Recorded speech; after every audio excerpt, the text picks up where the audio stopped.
psychology of money. 10 cognitive biases keeping you poor. What if I told you that your financial struggles aren't about willpower, discipline, or even income level? They're about predictable cognitive errors your brain makes every single day that systematically drain your wealth. Your brain didn't evolve to manage money. It evolved for immediate survival in resource-scarce environments, where hoarding calories meant living another day. Modern financial decisions require long-term thinking, abstract planning, and delayed gratification, the exact opposite of your brain's hardwired programming. This isn't manifestation or money mindset nonsense. This is hard science.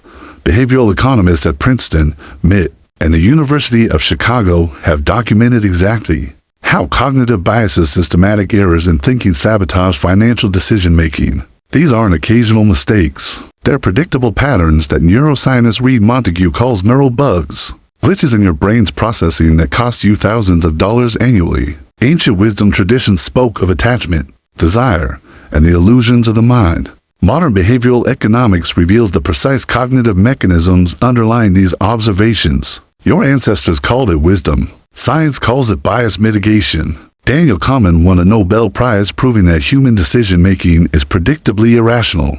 Your financial struggles aren't moral failures, they're the inevitable result of cognitive biases operating beneath your awareness. I'm about to expose 10 specific cognitive biases that are systematically destroying your wealth. Each bias represents a different way your brain's outdated programming sabotages modern financial decisions. Master these, and you're not just understanding why you're struggling, you're implementing the bias correction protocols that separate wealth builders from the perpetually broke. Your brain is working against your bank account. Time to fix that.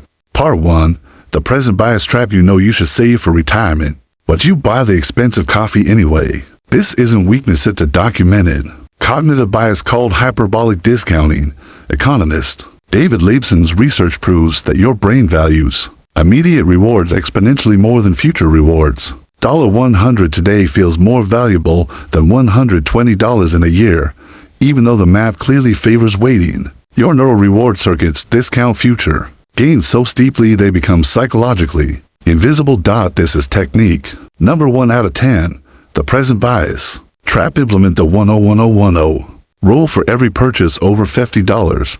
Before buying, ask, how will I feel about this purchase in 10 minutes, 10 months, and 10 years? Write down all 3 answers. For retirement savings, use automatic transfers on payday, removing the decision from your present bias brain entirely. Practice this protocol for 60 consecutive days while tracking spending patterns. Your prefrontal cortex handles long-term planning, but your limbic system handles immediate desire. Present bias occurs because limbic activation, immediate reward, overwhelms prefrontal control. Future planning. You're forcing temporal perspective taking. That overrides your brain's default immediacy preference. Studies show that people who use automatic savings systems accumulate for X more wealth than those relying on manual monthly transfers. Automation defeats present bias. Start implementing the 101010 rule in automation and watch savings accumulate as you bypass the present bias circuit sabotaging future wealth. Part 2.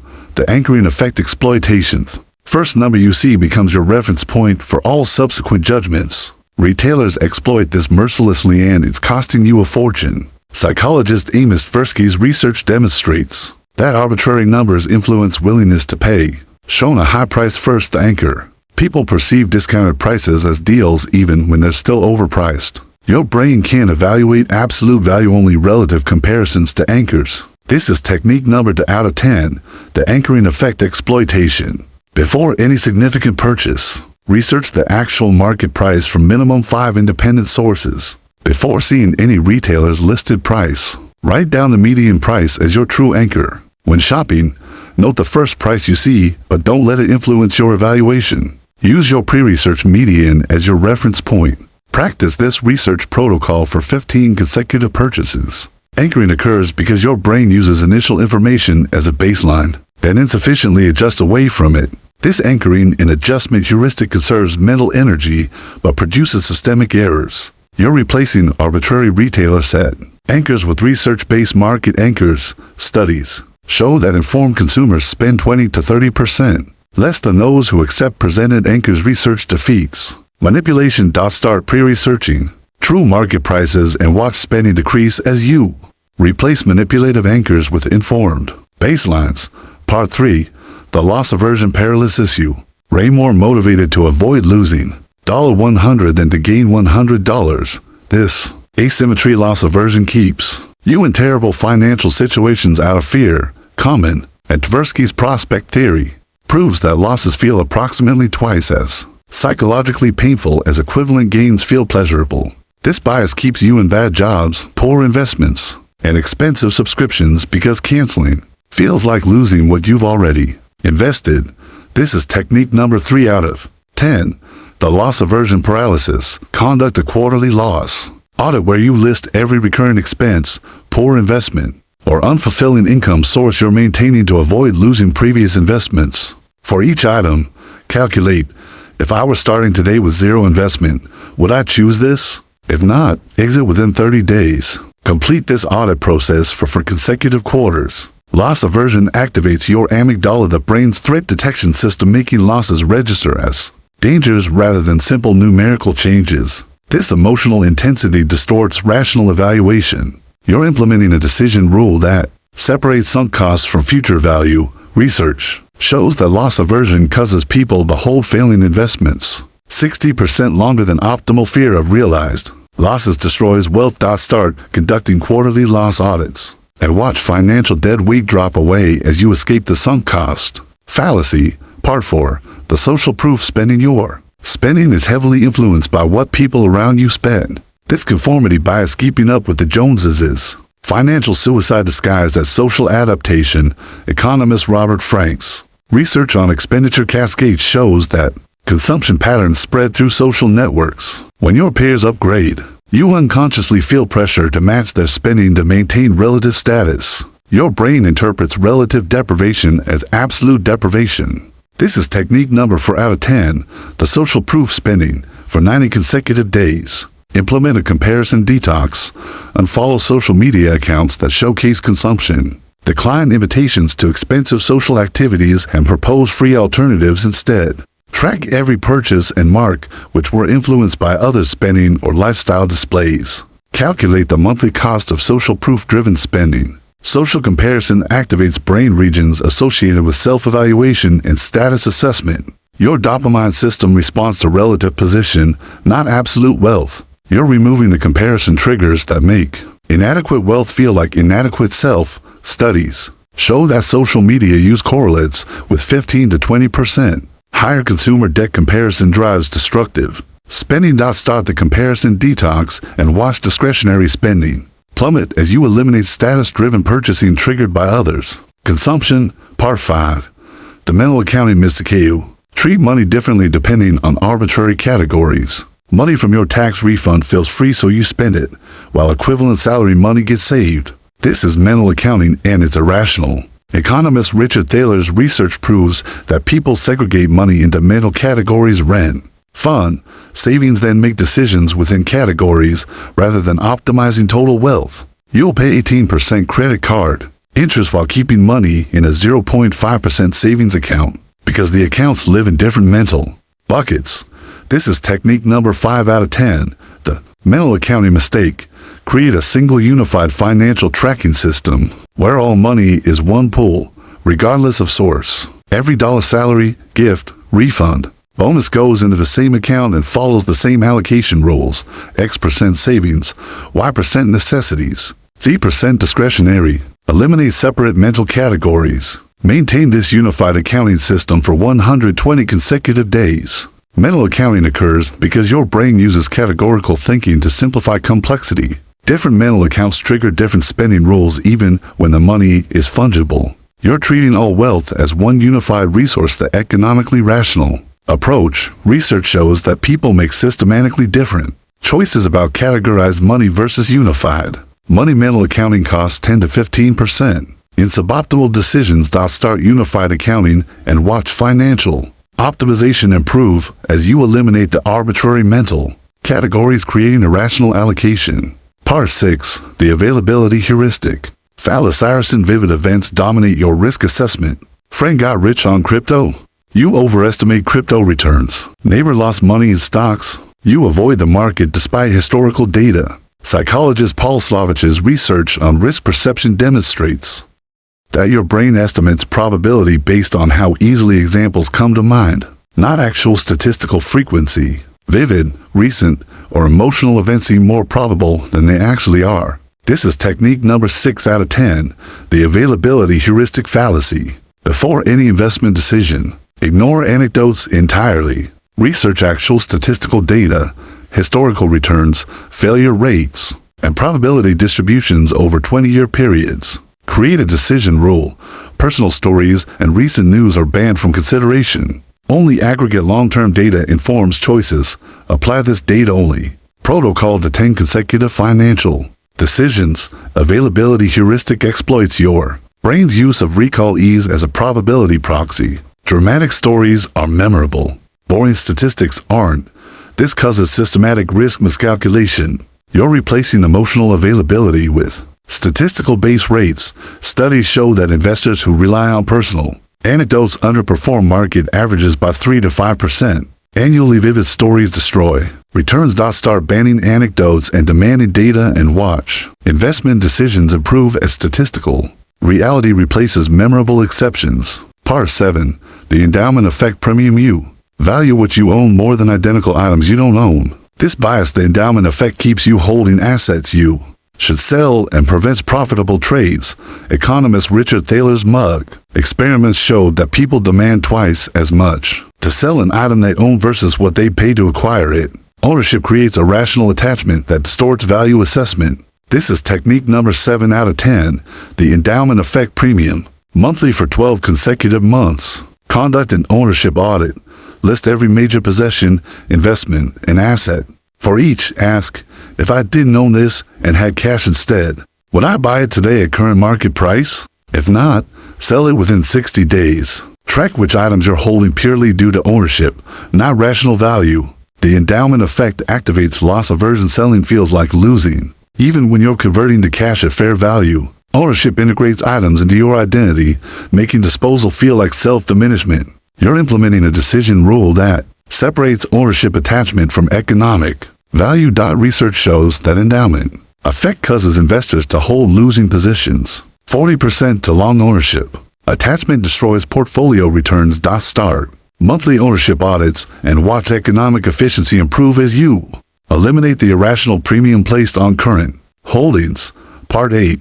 The optimism bias. Blindness. You systematically underestimate costs and overestimate returns. This isn't positive thinking, it's optimism bias, and it's bankrupting you before projects even begin. Psychologist Tali Sherritt's research demonstrates that 80% of people exhibit unrealistic optimism about personal outcomes. You believe you're above average at everything, underestimate time and cost, and overestimate probability of success regardless of actual track record. This is technique number 8 out of 10, the optimism bias. Blindness. For every financial plan, project, or investment, calculate your initial estimates for cost, time, and return. Then apply the planning fallacy correction. Multiply time and cost estimates by 2.5 and divide return estimates by 1.5. Use the corrected numbers for all planning and decisions. Track actual outcomes against both your initial and corrected estimates. For 20 consecutive projects, optimism bias stems from your brain's tendency to imagine positive futures more vividly than negative ones. This causes systematic underestimation of obstacles and overestimation of success. You're implementing a mathematical correction that compensates for predictable optimism error. Studies show that projects finished on budget or rare 80% exceed initial estimates. Validating the systematic optimism error, start applying bias correction multipliers and watch financial planning become realistic as you compensate for hardwired optimism. Distortion. Part 9. The recency bias. Reactions to market movements dominate your predictions about future movements. The market crashed last month. You expect continued crashes. It surged. You expect continued surges. Both predictions are wrong. Behavioral finance research shows that investors overweight recent data when forecasting future performance. After market gains, optimism peaks. Wrong time to be optimistic. After crashes, pessimism peaks. Wrong time to be pessimistic. Your brain treats recent data as more predictive than it actually is. This is technique number 9 out of 10, The recency bias reaction. Create a written investment philosophy during market calm that defines your strategy, asset allocation, and decision rules. Sign and date it.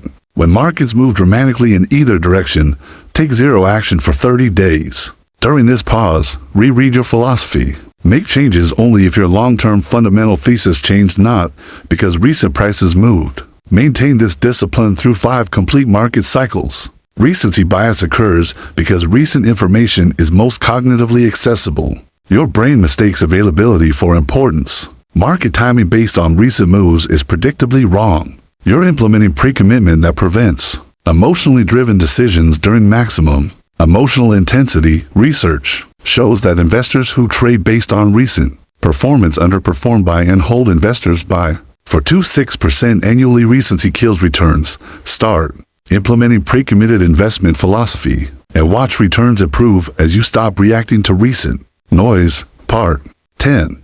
The Dunning-Kruger confidence. There's something that will blow your mind. The less you know about finance, the more confident you are in your financial decisions. This metacognitive failure Dunning-Kruger effect causes catastrophic overconfidence. Psychologists David Dunning and Justin Kruger proved that incompetent people cannot recognize their incompetence because the skills needed to evaluate performance are the same skills required for competent performance. Financial novices are most confident. Experts are appropriately cautious. This is technique number 10 out of 10, the Dunning-Kruger confidence.